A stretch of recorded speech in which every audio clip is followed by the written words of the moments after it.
Well, it was funny when I was on the show. Um, they would have these like online playing, almost like playing cards on the website for the contestants. So it would say, what your name is. It's kind of like those old like hockey cards that you're playing like pee wee hockey. You look and you get to know the player a little bit. So what your name is, what your height is, what music you're into, what's your favorite song was one of the questions. And my answer at the time was "The Show Must Go On" by Queen. Love that song. So end up getting on the show. We're going further, and then we hear, I think before we get into top 10, actually probably even a bit earlier, we hear that Queen has been booked, and that if you get to top 7, that you're going to get to perform and meet Brian May and Roger Taylor of Queen. Well, I like nearly shit myself when I when I heard that. And everybody knew how huge of a Queen fan I was, and I remember people were rooting for me, saying like man, like we'll do everything we can to get you there. And I remember at that point that was my goal. I didn't even care about winning the show. I was like, if I can just get to top 7 and meet Queen, I've won. I'm done. Like, see, like that was my goal. And I was lucky enough to get there, and we had to go. It was the Cannon Theater at the time in Toronto, and we hopped on stage, and I performed "Too Much Love Will Kill You," a song that Brian May wrote for Freddie Mercury, and I sang it for him and Roger on stage. And it was the first time that Brian heard that song in a while, and it was a really personal song for him, right?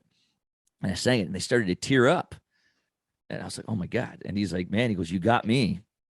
And I was, "Oh, okay." Like, I could barely speak the English language at that point. Like, I was just like fumbling my words, and they gave me some really great advice. And the cool thing was, why we were in the Cannon Theater was because they had the "We Will Rock You" Broadway show, right? So the way they were going to come out and surprise the crowd was during the encore. All of a sudden, Brian and Roger come out. They play "We Will Rock You," I think. But the next song, when they call the contestants from Idol and they call us on stage to sing with them, was "The Show Must Go On," the exact song that I wrote on on that little playing card thing.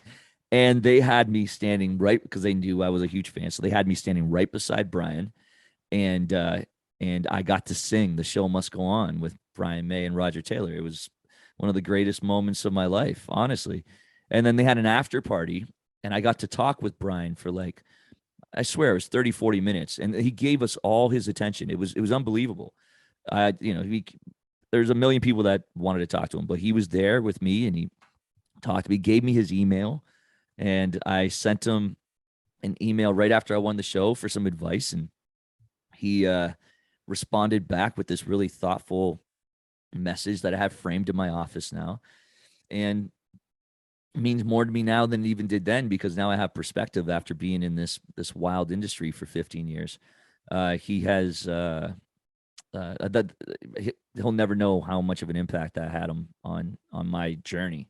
So yeah, so that's my story about Queen. But yeah, just a pinch me moment. Definitely didn't see that in the cards to actually be performing with Brian. It was crazy.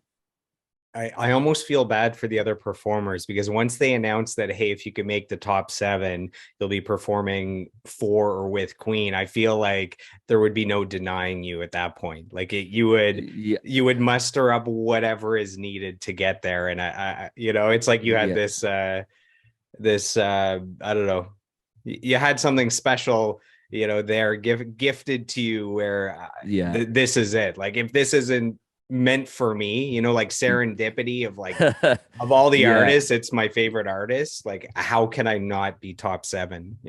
yeah, man. I'll tell you, man. I was so focused during that time, and there was a lot of contestants that would, they would go online and try to find out what people were saying about them on the. This is when they had threads on the threads on the Canadian Idol website, and for every comment that was nice about you, there's another like two or three of trying to talk crap about you. So mine was out of sight, out of mind. And I would spend every waking hour just like working on those songs, visualizing, meditating on it. everything I could, any advantage I could find to make sure that I would go through, and that helped, and I'm glad it led to that Queen experience, because I honestly could have left after that and be like,